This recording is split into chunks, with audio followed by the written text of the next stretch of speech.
Rajak colony, Srinibabu Nagar, Naidu quarters, Sriram Nagar, ఆర్ఆర్విపురం ఈ ప్రాంతాలన్నీ కూడా కాంపౌండ్ వాళ్ళకి ఒక పర్టికులర్ దూరాన్ని ఆ రోజు తీసుకొని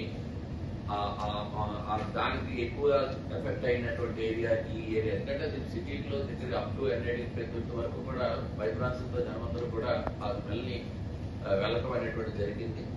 కానీ మోస్ట్ ఎఫెక్టెడ్ ఏరియా కింద వీటిని ఐడెంటిఫై చేయడం కాకుండా ఇంకా దాంట్లో ఇంకా మేజర్ గా పక్కన ఉన్నటువంటి వెంకటాద్రి గార్డెన్స్ కానీ వెంకటాపురం ఎక్కువ ఎఫెక్ట్ అయ్యారు. చనిపోయినటువంటి కుటుంబాలతో పాటు ఎక్కువ హాస్పిటలైజ్ అయినటువంటి ప్రాంతం కూడా కావడం అనేటువంటిది మీ అందరికీ దృష్టికి తీసుకొస్తున్నారు. కాబట్టి వారందరిలో ఏదైతే ఈ బెనిఫిషియర్స్ అన్ని కూడా గతంలో ఏదైతే ఆ ఏరియాకి సంబంధించి ఐడెంటిఫై అయ్యాయో వారికి ఇప్పుడు ఎక్స్గ్రేషియా అనేటువంటిది నేరుగా ప్రభుత్వం నుంచి కాకుండా